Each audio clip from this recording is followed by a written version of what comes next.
नमस्कार, आप देख रहे हैं पुलिस महानगर। तो आइए शुरुआत करते हैं आज की कुछ खास खबरों से।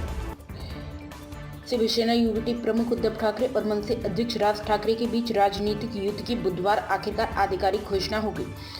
कई वर्षों से अलग अलग राह पर चल रहे उद्धव ठाकरे और राज ठाकरे अब महाराष्ट्र के हित और मराठी मानस के न्यायोचित अधिकारियों के लिए एकजुट हुए हैं। इस दौरान अपने संबोधन में उद्धव ठाकरे ने कहा, हमारे बीच इतनी सहमति बन चुकी है, हमारा गठबंधन सिर्फ बीएमसी चुनाव को लेकर नहीं हुआ है।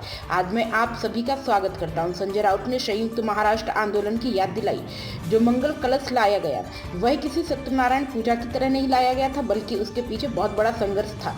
105, 107 या उससे भी अधिक मराठी लोगों ने बलिदान देकर मुंबई को महाराष्ट्र का हिस्सा बनाया। आज उसकी याद आना स्वाभाविक है, क्योंकि आज हम दोनों यहाँ बैठे हैं, ठाकरे भाई।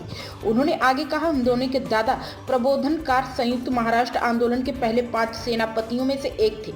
उनके साथ मेरे पिता शिवसेना प्रमुख हिंदू हृदय सम्राट बाला साहेब ठाकरे और राष्ट्र के पिता मेरे काका श्रीकांत ठाकरे, पूरा ठाकरे परिवार उस समय मुंबई के लिए संघर्ष कर रहा था। उसके बाद का इतिहास मैं विस्तार से नहीं बताऊंगा, लेकिन मुंबई महाराष्ट्र को मिलने के बाद भी मुंबई में मराठी मानुस के सीने पर चढ़कर नाचने की कोशिश शुरू हुई।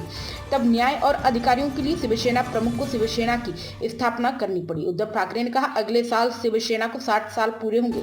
इतने वर्षों तक सब ठीक चला, लेकिन आज फिर हम देख रहे हैं कि मुंबई को नोचने, तोड़ने और उसके टुकड़े टुकड़े करने की मंशा रखने वाले, जिन्हें तब भी मुंबई चाहिए थे, आज उनके प्रतिनिधि दिल्ली में बैठे हैं। अगर हम आपसे लड़ते रहे तो जो संघर्ष हुआ और जो शहीदों का स्मारक है, उसका बड़ा अपमान होगा। उद्धव ठाकरे ने कहा, उत्साह अपार है। आपके माध्यम से मैं पूरे महाराष्ट्र से निवेदन, आह्वान, एक चेतावनी दे रहा हूँ। विधानसभा चुनाव के समय भारतीय जनता पार्टी न बटेंगे तो कटेंगे जैसा दुष्प्रचार किया था। आज मैं मराठी मानुस से कहता हूँ, अब अगर चूक हुई तो सब समाप्त हो जाएगा, अगर बिखरे तो पूरी तरह खत्म हो जाएंगे। इसलिए एक बार फिर न टूटे, न बिखरे और मराठी की विरासत न छोड़ें। यही संदेश हम दोनों की युति के माध्यम से पूरे महाराष्ट्र को दे रहे हैं।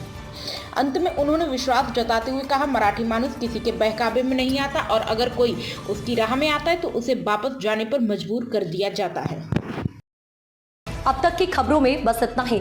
ऐसे ही खबरों के लिए बने रहें हमारे साथ। तब तक के लिए नमस्कार।